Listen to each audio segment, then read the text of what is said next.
বিশ্ব এখন এক ভয়ঙ্কর মোড়ের দিকে এগিয়ে যাচ্ছে। ইরান এবং আমেরিকার সংঘর্ষ। এটা কি শুধু রাজনৈতিক চাপ, নাকি সত্যিই তৃতীয় বিশ্বযুদ্ধের শুরু?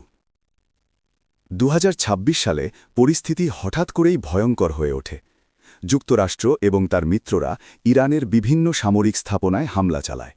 বিশেষ করে খার্গ আইল্যান্ডে বড় ধরনের এয়ার স্ট্রাইক চালানো হয়, যেখানে 90টিরও বেশি টার্গেট ধ্বংস করা হয়। এরপর থেকেই শুরু হয় সরাসরি সংঘর্ষ।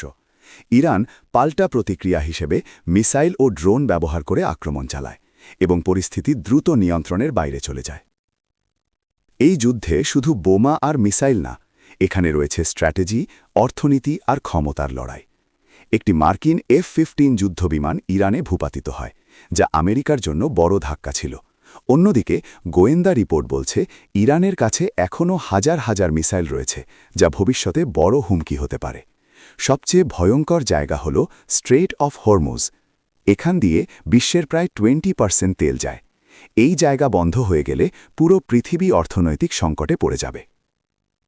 এই মুহূর্তে পরিস্থিতি খুবই টানটান। আমেরিকা তাদের নৌবাহিনী বাড়িয়েছে। ইরান হুমকি দিয়েছে যদি যুদ্ধজাহাজ ঢোকে আক্রমণ করা হবে। একই সাথে শান্তি আলোচনা শুরু হয়েছে, যা 1979 সালের পর সবচেয়ে বড় আলোচনার মধ্যে একটি। কিন্তু সমস্যা হল দুই পক্ষের মধ্যে এখনও বিশ্বাস নেই।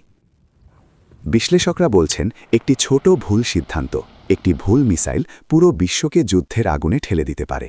এই যুদ্ধ শুধু ইরান আর আমেরিকার না, এটা পুরো বিশ্বের ভবিষ্যতের প্রশ্ন। যদি যুদ্ধ বাড়ে তাহলে তেলের দাম, অর্থনীতি, এমনকি বিশ্বশক্তির ভারসাম্য বদলে যেতে পারে। আর যদি শান্তি হয় তাহলে এটা হবে ইতিহাসের সবচেয়ে বড় রাজনৈতিক সমঝোতা।